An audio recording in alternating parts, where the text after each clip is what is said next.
Hello everyone, আশা করি তোমরা সবাই ভালো আছো। আজ তোমাদের আমি কার্য শক্তি ও ক্ষমতা এই অধ্যায়ের পঞ্চম ক্লাস করব। আজকে এটা প্রথমে পড়াবো very important topics in this chapter, সেটা হচ্ছে টাইপস অফ কলিশনস, বিভিন্ন ধরনের সংঘর্ষ। প্রকৃতিতে প্রধানত তিন ধরনের সংঘর্ষ ঘটে। এক নম্বর হচ্ছে পারফেক্টলি ইলাস্টিক কলিশন, পূর্ণ স্থিতিস্থাপক সংঘর্ষ। Number two, perfectly inelastic collision, পূর্ণ অস্থিতিস্থাপক সংঘর্ষ। নাম্বার থ্রি হচ্ছে partly elastic or partly inelastic, আংশিক স্থিতিস্থাপক বা আংশিক অস্থিতিস্থাপক সংঘর্ষ। ঠিক আছে, এই তিন ধরনের সংঘর্ষ আমি একটু জাস্ট সংক্ষেপে বলছি। তাহলে কি বললাম, এখানে প্রকৃতির তিন ধরনের সংঘর্ষ ঘটে। এক নম্বর হচ্ছে পূর্ণ স্থিতিস্থাপক, পূর্ণ স্থিতিস্থাপক সংঘর্ষ। এই সংঘর্ষে কি না, এই সংঘর্ষে কাইনেটিক এনার্জি অ্যান্ড মোমেন্টাম, বস্তুর সংঘাতের আগে এবং পরে মোট ভরবেগ এবং মোট কাইনেটিক এনার্জি সংরক্ষিত থাকে। কি বললাম, এই ধরনের সংঘাতে কি হয় না, এক্ষেত্রে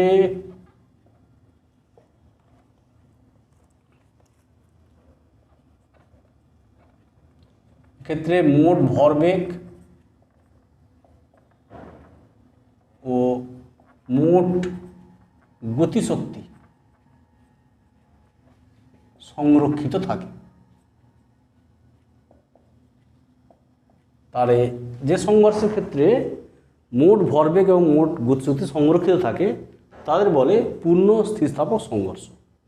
তো বাস্তবে মানে প্রায় সকল সংঘর্ষে কিন্তু আংশিক স্থিতিস্থাপক বা আংশিক অস্থিতিস্থাপক। পূর্ণ স্থিতিস্থাপক সংঘর্ষ হচ্ছে একটা আদর্শ ক্ষেত্র। সেটা কি না, এক্সাম্পল দিয়ে দিই আমরা, উদাহরণ যেমন সাপোজ অণু পরমাণুর মধ্যে সংঘর্ষ,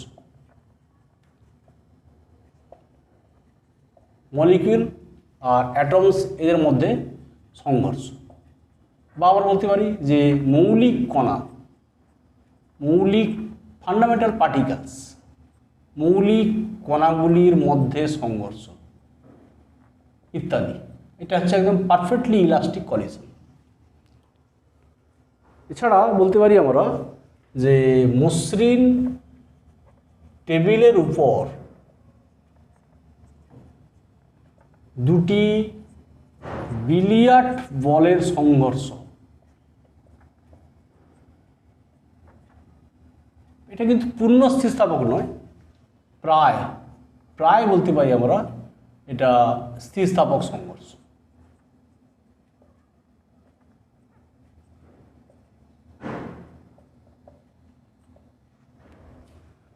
তাহলে এই সংঘর্ষে ক্ষেত্রে কি হয় না, এখানে সংঘর্ষ গুণাঙ্ক এটা 1 হয়। সংঘর্ষ গুণাঙ্ক আমরা বলে একটু পরে। তো এক্ষেত্রে সংঘর্ষ গুণাঙ্কটা আমি জাস্ট আগে একটু বলে দিই। 2 নম্বর হচ্ছে পূর্ণ অস্থিতিস্থাপক সংঘর্ষ।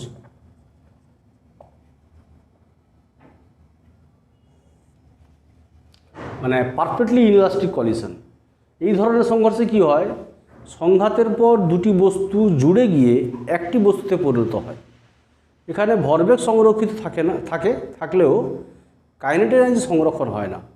এখানে কাইনেটিক এনার্জির রূপান্তর হয় তাপ শক্তি, আলোক শক্তি এবং শব্দ শক্তি ইত্যাদি শক্তির রূপান্তর হয়। তাহলে এক্ষেত্রে কি বললাম না, এক্ষেত্রে সংঘর্ষের পর দুটি বস্তু পরস্পর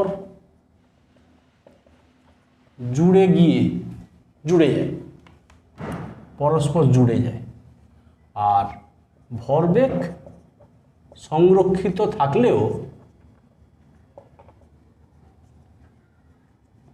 গতিশক্তির কিছু বিনাশ হয়, গতিশক্তির কিছু রূপান্তর হয়।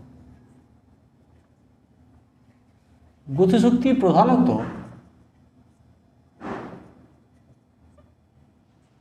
কি হয় না, তাপ, আলো ও শব্দ শক্তিতে, শব্দ ইত্যাদি শক্তিতে, গতিশক্তি তাপ, আলো, শব্দ ইত্যাদি শক্তিতে রূপান্তরিত হয়। এটাই হচ্ছে পূর্ণ অস্থিস্থাবক সংঘর্ষ। উদাহরণ দিই, যেমন ধরো দুটি বস্তু জুড়ে যাচ্ছে, অর্থাৎ দুটি কাদামাটির ডেলার মধ্যে সংঘর্ষ, দুটি কাদামাটির ডেলার মধ্যে সংঘর্ষ দিলে কি হয়, দুটো কাদামাটির তাল, দুটো কাদামাটির ডেলা পরস্পর জুড়ে যায়। ওকে, তাহলে এই সংঘর্ষ হচ্ছে পূর্ণ অস্থিস্থাবক সংঘর্ষ। এছাড়া যদি ধরো কোনো বুলেট যদি লক্ষ্যবস্তুকে আঘাত করে এবং তার মধ্যে প্রবেশ করে, তাহলে সেই সংঘর্ষ হচ্ছে পূর্ণ অস্থিস্থাপক। তাহলে বুলেটের লক্ষ্যবস্তুতে আটকে যাওয়া, তাহলে এটাই হচ্ছে, এগুলো হচ্ছে ইত্যাদি। বুলেটের লক্ষ্যবস্তুতে আটকে যাওয়া, সেটাই হচ্ছে মানে লক্ষ্যবস্তুতে প্রবেশ করা, এরকম। মানে বুলেট টার্গেটে আঘাত করবে এবং এর মধ্যে প্রবেশ করবে।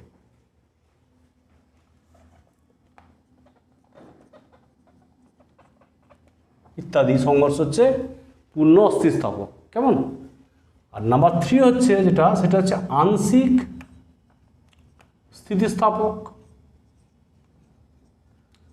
বা এটা বলতে পারি আংশিক অস্থিতিস্থাপক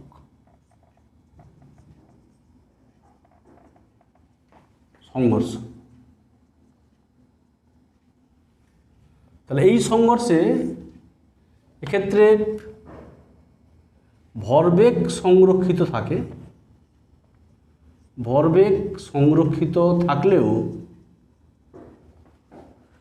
গতিশক্তি সংরক্ষিত থাকে না, গতিশক্তি সংরক্ষিত থাকে না। কেমন? তাহলে বাস্তবে প্রায় সংঘর্ষই এই ধরনের সংঘর্ষ। কেমন? বাস্তবে প্রায় সংঘর্ষই এই ধরনের সংঘর্ষ। ওকে, এখন আমরা বাস্তবে যা সংঘর্ষ তোমরা দেখছো, সেই সংঘর্ষ হচ্ছে প্রায় এই ধরনের সংঘর্ষ। একটা রবারের বলকে তুমি ফ্লোরে ফেলে দাও, দিয়ে রবারের বল কিছুটা উঠবে, আবার নামবে, কিছুক্ষণ পর থেমে যাবে। একটা এক্সাম্পল দিই, যেমন একটি রবারের বলকে মেঝেতে সংঘর্ষ ঘটালে, মেঝেতে ফেললে আর কি, মেঝেতে সংঘর্ষ ঘটালে এই সংঘর্ষ হচ্ছে আংশিক স্থিতিস্থাপক বা আংশিক অস্থিতিস্থাপক। বাস্তবে সকল সংঘর্ষই এই ধরনের সংঘর্ষ। রবারের বলকে যে কোনো সংঘর্ষ, দুটি বস্তুর মধ্যে সংঘর্ষ, যে কোনো দুটো বস্তু, ধরো দুটো বলের মধ্যে সংঘর্ষ, তো দুটি বস্তুর মধ্যে সংঘর্ষ, যে কোনো দুটি বস্তুর মধ্যে সংঘর্ষ হচ্ছে, এগুলো হচ্ছে আংশিক স্থিতিস্থাপক বা আংশিক অস্থিতিস্থাপক। এই যে 3 ধরনের সংঘর্ষ একটি ধ্রুবকের উপর নির্ভর করে, সেই ধ্রুবকটা হচ্ছে সংঘাত গুণাঙ্ক বা সংঘর্ষ গুণাঙ্ক। তাহলে আমরা এখন বলবো যে সংঘর্ষ গুণাঙ্ক।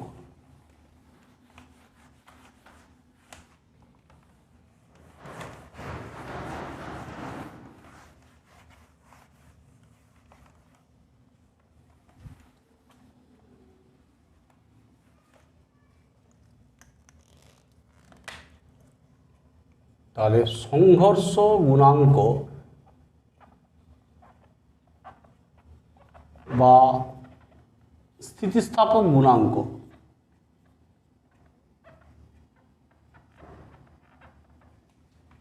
This is coefficient of restitution.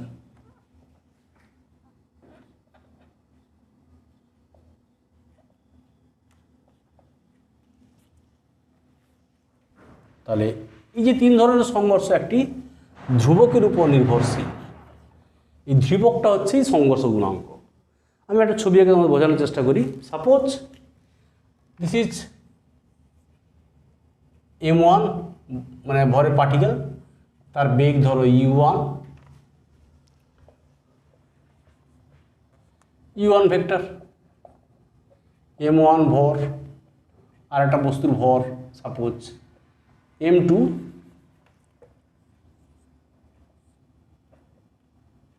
বেগ ধরো সাপোজ u2, কেমন m2। এবার সংঘর্ষের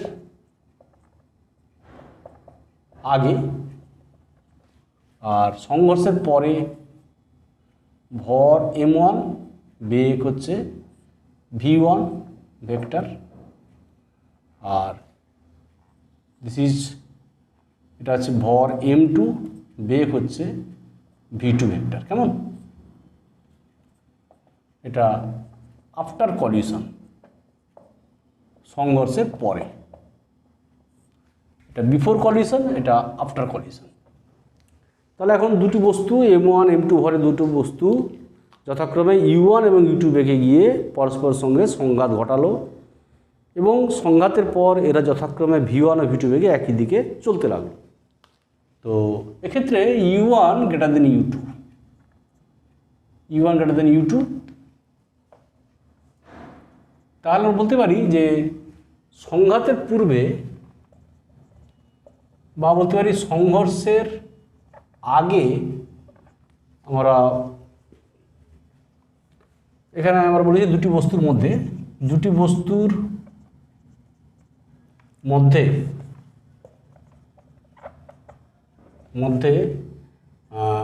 সংঘর্ষের পর, দুটি বস্তুর মধ্যে সংঘর্ষের পর আপেক্ষিক বেগ, মানে সংঘর্ষের পর কী হয়, দূরে সরে যাওয়ার আপেক্ষিক বেগ। দুটি বস্তুর মধ্যে সংঘর্ষের পর দূরে সরে যাওয়ার আপেক্ষিক বেগ ভ্যারাইজেন্স কি হয়, সংঘর্ষের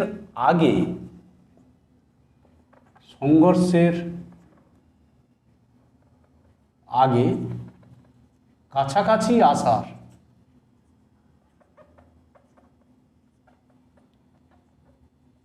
আপেক্ষিক বেগ পরস্পর সমানুপাতিক হয়।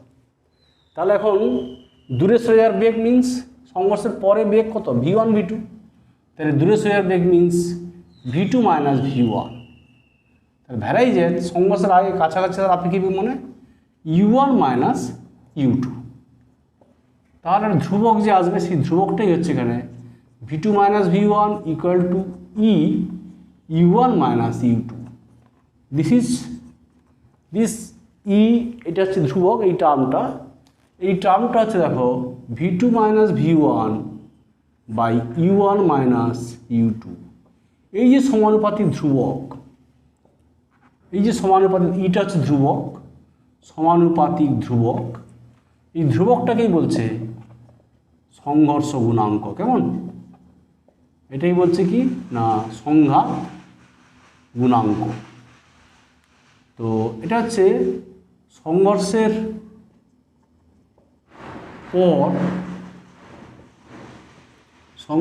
পর অপসরণ বেগ আর সংঘর্ষের আগে আগমন বেগ। তাহলে this is the another definition. তাহলে কি বললাম, দুটি বস্তুর মধ্যে সংঘর্ষের পর দূরে সরে যাওয়ার আপেক্ষিক বেগ এবং সংঘর্ষের আগে এদের কাছাকাছি আসার আপেক্ষিক বেগ পরস্পর সমানুপাতিক হয়। তাহলে এই সমানুপাতিক ধ্রুবককে বলে সংঘাত গুণাঙ্ক। That means V2 minus V1 varies as U1 minus U2 or V2 minus V1 equal to U1 minus U2, then E equal to V2 minus V1 by V1 minus U2, that is সংঘর্ষের পর অপসরণ বেগ, velocity of separation, আর সংঘর্ষের আগে আগমন বেগ, velocity of approach. This ratio, এই যে সংঘর্ষের আগে অপসরণ বেগ এবং সংঘর্ষের আগে আগমন বেগ, এই অনুপাতকে বলে সংঘর্ষ গুণাঙ্ক। কেমন? এখন আমরা দেখব যে সংঘর্ষ গুণাঙ্কের মান বিভিন্ন সংঘর্ষের ক্ষেত্রে। তাহলে সংঘর্ষ গুণাঙ্কের মান বিভিন্ন ধরনের সংঘর্ষের ক্ষেত্রে আমরা দেখাবো এবং আমরা সেটা বলবো এই সংঘর্ষ গুণাঙ্কের মান কী হয়। তো 1 নম্বর বলেছিলাম যে পূর্ণ স্থিতিস্থাপক। পূর্ণ স্থিতিস্থাপক সংঘর্ষের ক্ষেত্রে কি হয় না, এই যে সংঘর্ষ গুণাঙ্ক E equal to 1, কেমন? E equal to 1। 2 নম্বর, পূর্ণ অস্থিতিস্থাপক সংঘর্ষের ক্ষেত্রে কি হয় না, E equal to 0। দেখো পূর্ণ স্থিতিস্থাপক সংঘর্ষের ক্ষেত্রে কি হয় না, E equal to 1 মানে সংঘর্ষের পর অপসরণ বেগ আর সংঘর্ষের আগে আগমন বেগ।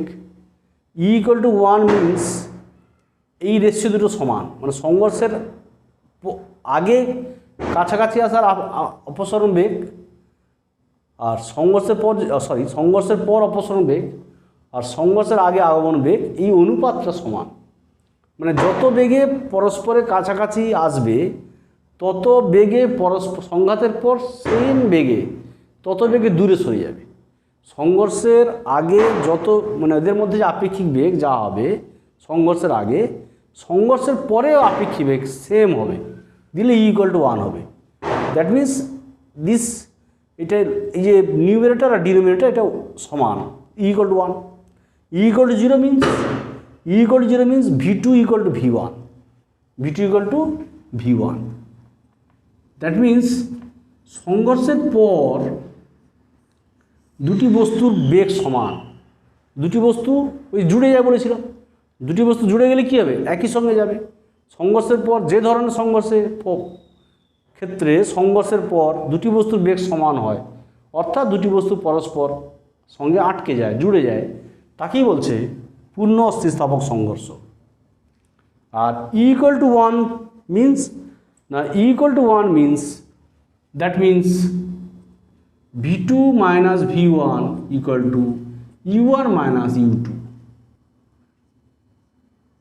মানে সংঘর্ষের পর অপসরণ বেগ আর সংঘর্ষের আগে আগমন বেগ পরস্পর সমান হয়। কেমন? আর 3 নম্বর হচ্ছে আমরা বলেছি যে আংশিক অস্থিতিস্থাপক বা আংশিক স্থিতিস্থাপক।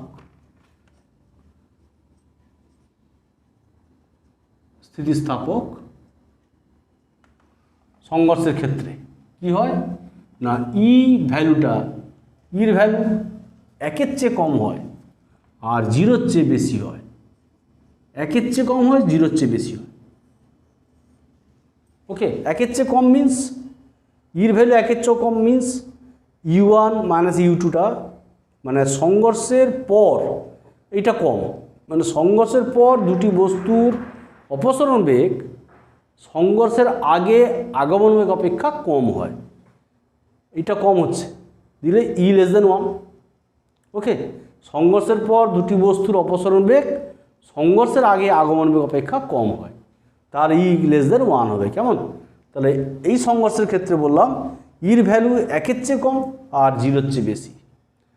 আর একটা সংঘর্ষ আছে যেটা হচ্ছে বিস্ফোরণ হয়ে যাও, এক্সপ্লোসিভ কলিশন, ইর এক্সপ্লোশন, বিস্ফোরণ। সেক্ষেত্রে কি ইর ভ্যালুটা গ্রেটার দেন 1, সেটা আমরা বলছি জাস্ট ই গ্রেটার দেন 1। এটা কার ক্ষেত্রে না, ইন এক্সপ্লোশনস, বিস্ফোরণ হয়ে গেল, ই গ্রেটার দেন 1।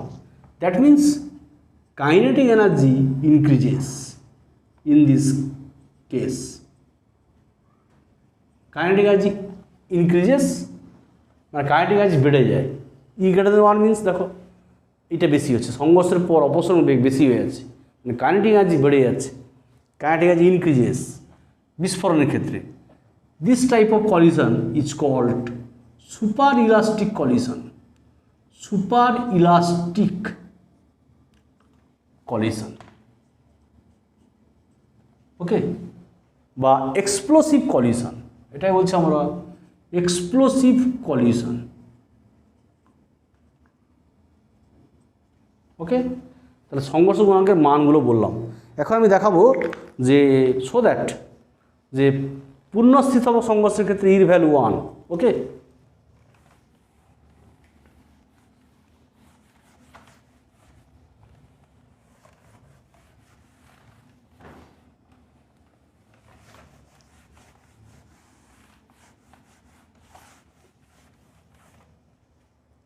তাহলে আমরা কী দেখাবো না, পূর্ণ স্থিতিস্থাপক সংঘর্ষের ক্ষেত্রে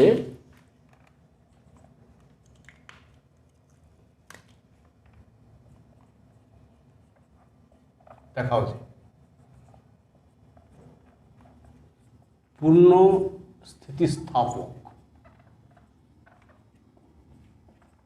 সংঘর্ষের ক্ষেত্রে সংঘর্ষ গুণাঙ্ক 1, কেমন? আমরা বলেছিলাম যে ধরা যাক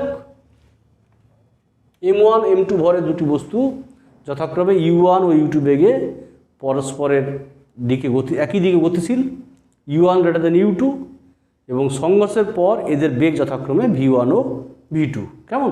তাহলে যেহেতু পূর্ণ স্থিতিস্থাপক সংঘর্ষ, তাহলে আমরা বলতে পারি আমরা যে দেয়ারফর রৈখিক ভরবেগের সংরক্ষণ সূত্র থেকে, রৈখিক ভরবেগের সংরক্ষণ সূত্র থেকে কি বলতে পারি না, সংঘর্ষের আগে ভরবেগ আর সংঘর্ষের পরে ভরবেগ, কেমন?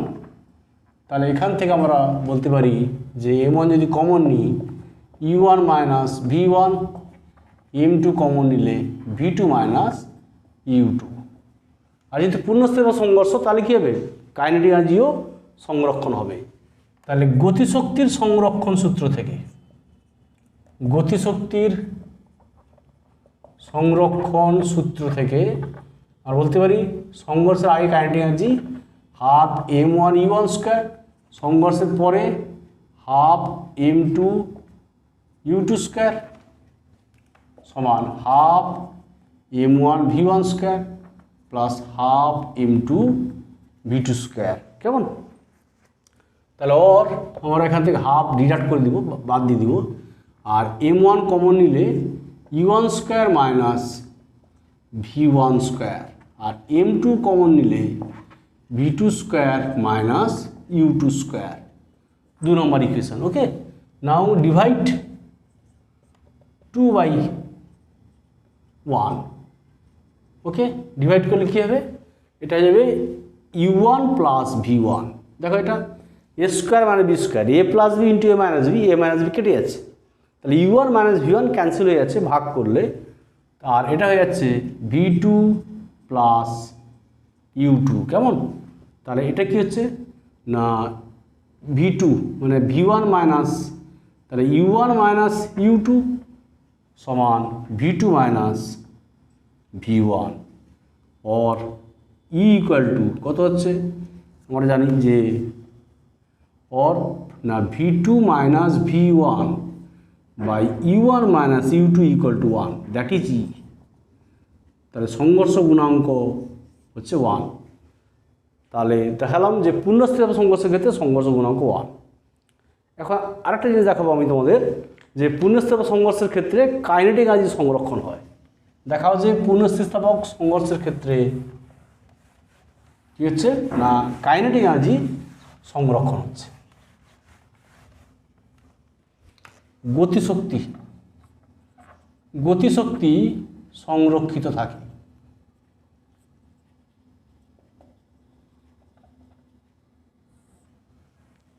যে কোনো সংঘর্ষে কিন্তু যত ধরনের সংঘর্ষ আছে প্রকৃতিতে, সকল সংঘর্ষে all the types of collision linear momentum is conserved, মানে সকল সংঘর্ষে রৈখিক ভরবেগ সংরক্ষিত থাকে।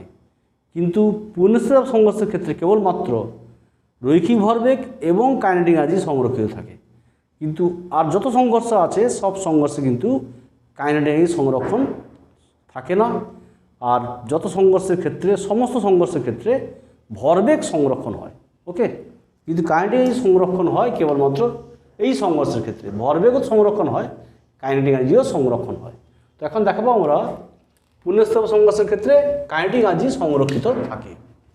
তো আমরা একটু আগে বলেছিলাম যে M1 ও M2 ভরে বস্তু যথাক্রমে U1 ও U2 বেগে একই দিকে গতিশীল, U1 গ্রেটার দেন U2। সংঘর্ষের পর এদের বেগ যথাক্রমে V1 ও V2। তাহলে আমরা বলতে পারি যে ভরবেগের সংরক্ষণ সূত্র থেকে রৈখিক ভরবেগ,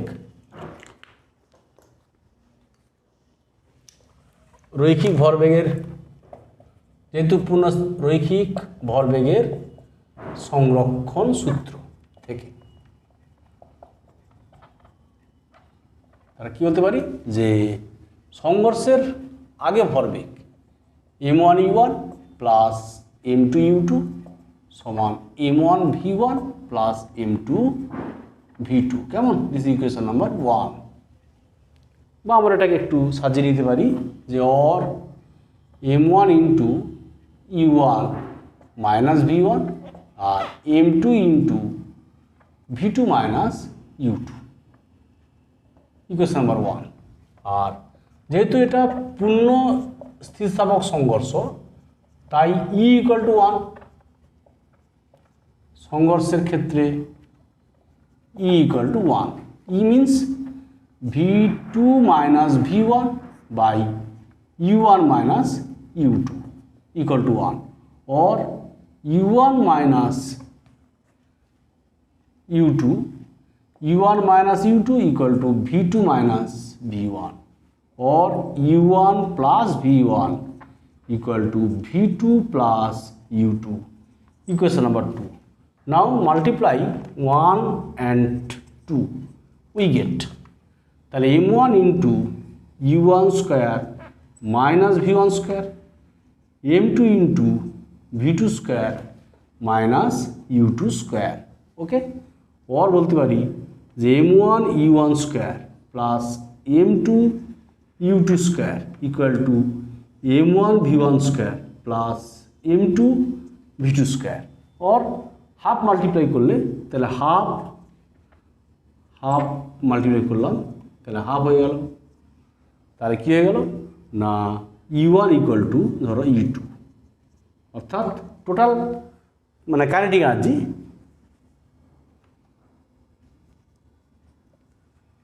তাহলে E1 ইকুয়াল টু E2, বা আমরা বলতে পারি ওর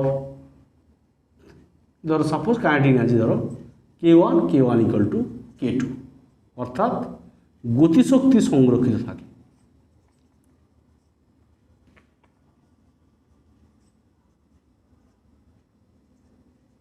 তাহলে একটু বলে দিই তোমাদের, আমি জাস্ট কি করলাম এখানে না multiply 1 and 2 we get M1 U1 square minus V1 square, M2 V2 square minus U2 square, তাহলে হাফ এটা sorry M1 U1 square plus M2 U2 square equal to M1 V1 square plus M2 V2 square, then half multiply both sides, তাহলে half M1 U1 square plus half M2 U2 square equal to half M1 V1 square plus half M2 V2 square, that is total kinetic energy before collision. সংঘর্ষের আগে মোট kinetic energy আর সংঘর্ষের পরে মোট kinetic energy, তার অর্থাৎ kinetic energy সংরক্ষিত থাকে। ওকে, তো আমি আজকে এই ক্লাসটা আমাদের কার্য শক্তি ক্ষমতার আর একটা ক্লাস হলে আমি এই চ্যাপ্টার শেষ করব। এই ক্লাসটা এখানেই শেষ করলাম। Thank you.